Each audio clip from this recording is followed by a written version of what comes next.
साथ आया हूँ और आज जिस टॉपिक के बारे में हम डिस्कस करने वाले हैं ये हमें जानना बहुत ही जरूरी है। तो जैसा कि आप देख सकते हैं यहाँ बोर्ड पर हमारा टॉपिक लिखा हुआ है। आज का हमारा टॉपिक है इम्पोर्टेंस ऑफ पर्सनल ग्रूमिंग। तो जैसा कि हम लोग पहले की क्लास में ऑलरेडी इसके बारे में हम लोग सीख चुके हैं कि ग्रूमिंग क्या होता है। मैं उस पर एक छोटा सा ब्रीफ दे दूं कि ग्रूमिंग का मतलब हमारा पर्सनल अपीयरेंस प्लस हाइजीन, ये दोनों ही चीजें ग्रूमिंग स्टैंडर्ड के तहत आती हैं। तो ग्रूमिंग में हमें दो पार्ट पर ध्यान देना होता है। पहला कि हमारा पर्सनल हाइजीन कैसा है और दूसरा हमारा पर्सनल अपीयरेंस कैसा है। तो ये हम ऑलरेडी जान चुके हैं पहले की क्लास में कि हमें ग्रूमिंग के दौरान किन किन चीजों को करना चाहिए।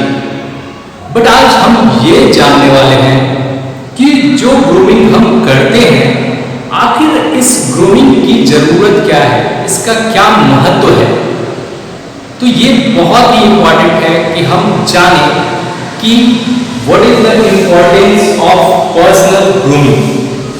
तो जैसा कि मैंने अभी आपको बताया कि पर्सनल ग्रूमिंग के अंतर्गत दो बातें आती हैं, personal hygiene and personal appearance. तो पर्सनल हाइजीन जितना जरूरी हमारे लिए है, जितना ये महत्व हमारे लिए रखता है, उतना ही महत्व हमारे गेस्ट के लिए भी रखता है। तो जैसा कि आप लोग जानते हैं हमारे नेल अगर ये बड़े हुए हों और इसके अंदर की गंदगी, मतलब ये ब्लैक काला दिख रहा हो, इसका मतलब इसके अंदर गंदगी है, तो ये ना सिर्फ हमें नुकसान पहुंचाती है, ये हमारे गेस्ट को भी नुकसान पहुंचा सकती है। और अगर गेस्ट इन चीज़ों को अगर देखते हैं तो उन्हें ऐसा फील होता है कि जब यहाँ के स्टाफ अगर हाइजीन प्रॉपर नहीं मेंटेन करते तो यहाँ का फूड कितना अनहाइजीनिक होगा। तो इसलिए हमारा पर्सनल हाइजीन बहुत ही ज़्यादा इम्पोर्टेंस रखता है। और इसके साथ साथ सपोज अगर हम नहाए नहीं, अगर हम ब्रश ना करें तो क्या होगा, हम जब गेस्ट के सामने जाएंगे और बातें करेंगे तो ये एक बैड इम्पैक्ट गेस्ट के ऊपर छोड़ता है कि यार यहाँ के स्टाफ के तो मुंह महकते हैं, इनसे तो बात करने के लायक ही नहीं है, या फिर वहाँ का स्टाफ के बॉडी से स्मेल आता है। तो ये सब छोटी छोटी पॉइंट्स हैं, बट ये हमारे इंडस्ट्री में बहुत मैटर रखता है। एक स्टैंडर्ड की जब हम बात करते हैं तो वहाँ पर होटल के में और एक ढाबे में यही डिफरेंस होता है कि हम एक प्रॉपर स्टैंडर्ड फॉलो करते हैं। तो इसलिए हमारा जो पर्सनल हाइजीन है ये हमारे इंडस्ट्री के लिए बहुत ही ज़्यादा इम्पोर्टेंस रखता है। इसके साथ साथ अगर हम दूसरे पॉइंट पर डिस्कस करें, हमारा पर्सनल अपीयरेंस, जैसा कि आप लोग सब जानते हैं जो दिखता है वही बिकता है। इट मीन्स हम जैसे दिखेंगे लोग हमारे बारे में वैसा ही सोचेंगे। No one knows what is there behind the wall. दीवार के पीछे क्या हो रहा है कोई नहीं जानता, बट जो चीजें हम वो सामने देखते हैं वो उसको अनदेखा नहीं कर सकते। मतलब जो चीजें हम देख सकते हैं हम देखने के बाद अनदेखा नहीं कर सकते।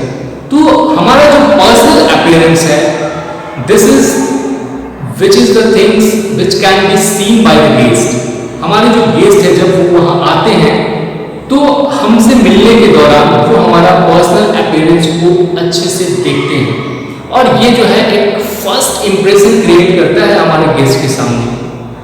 जैसा कि हम लोग जानते हैं first impression is always the last impression. तो ये एक पहला इंप्रेशन क्रिएट करता है कि यहाँ के स्टाफ तो बहुत साफ सुथरा रहते हैं, they are very smart, they maintain all the grooming standard, they looks like means proper well maintain. तो ऑब्वियसली जो खुद को इतना मेंटेन रखता हो वो ऑब्वियसली चीज़ों को कितना मेंटेन रखेगा। तो there is a mentality like that. तो हमें इस चीज़ का इम्पोर्टेंस को समझना होगा। हमारे जो गेस्ट होते हैं ये ग्रूमिंग को इसी तरीके से लेते हैं। ग्रूमिंग में सिर्फ हमारा अच्छा दिखना ही महत्व नहीं रखता। हम अच्छे दिखने के साथ साथ हमने ऑलरेडी बहुत सारी चीज़ों को मेंटेन किया है, जैसे कि हमने क्लॉथ पहन रखे हैं, वो क्लीन है, नीट एंड क्लीन है, आयरन किया हुआ है। इसके साथ साथ हमारे शूज पॉलिश किए हुए हैं। इट मीन्स हम एक सभ्य लोग और एक अच्छे तरीके से अपने आप को मेंटेन रखते हैं। ऐसा नहीं कि हम कहीं गए थे, धूल करता सब पड़ा हुआ है, अगर हमारे शूज पर धूल है तो देख के लोगों को लगेगा कि ऑब्वियसली ये कहाँ काम करते हैं, क्या पता किचन के एरिया ऐसा ही है क्या। सो जो हम पे हम जो इम्प्रेशन गेस्ट के सामने क्रिएट करते हैं, वही इम्प्रेशन लास्ट तक रह जाता है और उनका माइंडसेट बन जाता है कि हर चीज इसके हिसाब से ही होगी। तो ये बहुत ही ज़्यादा इम्पॉर्टेंट है कि हमारा ग्रूमिंग स्टैंडर्ड, जो हमें बार बार हमारे इंडस्ट्री में इस पॉइंट को पॉइंट आउट किया जाता है कि हमें ग्रूमिंग मेंटेन करना है, ग्रूमिंग मेंटेन करना है। हमारी दाढ़ी बड़े नहीं होने चाहिए, हमारे बाल बड़े नहीं होने चाहिए, हमारे यूनिफॉर्म क्लीन होने चाहिए, हमारे शूज पॉलिश होने चाहिए, हमारी सॉक्स से स्मेल नहीं आनी चाहिए। तो इन सारी चीज़ों पर बार बार ध्यान दिया जाता है। अगर आप जब इंडस्ट्री में काम करने जाएंगे तो आप देखेंगे कि हमेशा आपकी शिफ्ट स्टार्ट होने से पहले एक ब्रीफिंग होगी और उस ब्रीफिंग में बाकी सारी चीज़ें चेक हो या ना हो, बट आपकी ग्रूमिंग जरूर चेक होती है। बिकॉज हमारी इंडस्ट्री में हमारा ग्रूमिंग ही पहला इम्प्रेशन क्रिएट करता है और पहला इम्प्रेशन हमेशा लास्ट इम्प्रेशन होता है। तो आपको भी इस बात को ध्यान में रखना है और ग्रूमिंग को प्रॉपर मेंटेन करना है, ताकि गेस्ट वहाँ के बारे में अच्छा सोचे, अच्छा लिखे, अच्छा रिव्यू दे, ताकि आपका रेस्टोरेंट या होटल का रेटिंग अच्छा होगा, आपके होटल या रेस्टोरेंट्स का बिजनेस बढ़ेगा। जब आपके होटल या रेस्टोरेंट्स का बिजनेस बढ़ेगा तो आपका भी ग्रोथ होगा।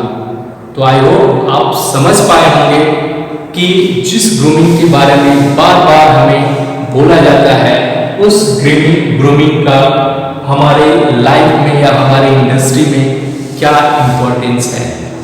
तो आई होप इस चीज़ को आप अच्छे से समझ पाए होंगे और आप ग्रूमिंग को प्रॉपर मेंटेन करेंगे। Thank you very much.